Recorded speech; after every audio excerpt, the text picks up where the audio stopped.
2027ની અંદર ગુજરાતની અંદર મુખ્યમંત્રીની ચૂંટણી આવી રહી છે। આ ચૂંટણીની અંદર તમે ગુજરાતમાં કોને સીએમ તરીકે જોવા માંગો છો? સૌપ્રથમ નામ છે હર્ષભાઈ સંઘવી, ગોપાલભાઈ ઇટાલિયા, ચૈતરભાઈ વસાવા, રાજુભાઈ કરપડા, જિગ્નેશભાઈ મેવાણી, ગેનીબેન ઠાકોર, કે પછી તમે કોઈ પણને પણ ભારતના નહીં પરંતુ ગુજરાતના મુખ્યમંત્રી તરીકે જોવા માંગો છો? કોઈ પણ એક નામ કમેન્ટ કરો। હાલ મિત્રો વાત કરીએ તો કોની શક્યતા વધારે છે કે આ ગુજરાતના સીએમ બની શકે છે? પ્રોપર તમને બધા લોકોને જાણકારી બતાવવા જઈ રહ્યો છું। નમસ્કાર મિત્રો, નવા વિડીયોમાં તમારું સ્વાગત છે। સૌપ્રથમ ચેનલમાં પહેલી વાર આવ્યો હોય તો વિડીયો શેર કરી, ફોલો કરી, સબસ્ક્રાઇબ અવશ્ય કરી દેજો જેથી હું તમારા સમક્ષ આવીને એવી પલે પલની જાણકારીઓ લાવતો રહું। હાલ 2027ની અંદર ગુજરાતની અંદર મુખ્યમંત્રીની ચૂંટણી આવી રહી છે। આ મુખ્યમંત્રીની ચૂંટણીની અંદર સૌથી વધારે નામ દાવેદાર કોણ છે કે આ ગુજરાતનો મુખ્યમંત્રી બનશે?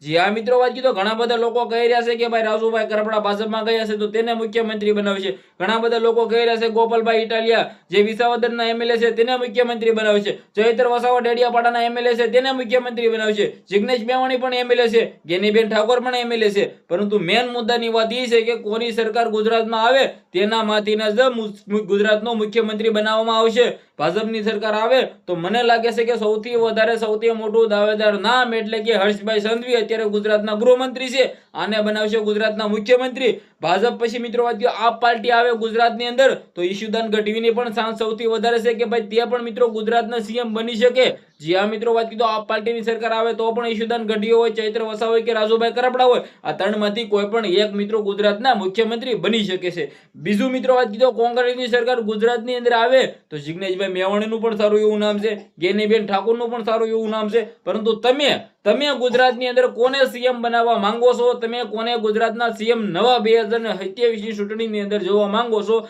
તમારી શું રાય છે? જે પણ હોય કમેન્ટ કરો, વિડીયો શેર કરો, ફોલો કરો। આજના વિડીયોમાં ત્યારથી જ માહિતી આવી કે તમને ઘણી બધી સમજણ પડી છે। આપણે એક નવા ઇન્ટરેસ્ટિંગ વિડીયો સાથે મળીએ। અત્યાર સુધી બધા લોકોને દિલથી ધન્યવાદ। ખાસ કરીને વિડીયો શેર કરતા રહેજો જેથી તમારા સમક્ષ આવીને ભલે ભલે જાણકારીઓ લાવતો રહો। ધન્યવાદ।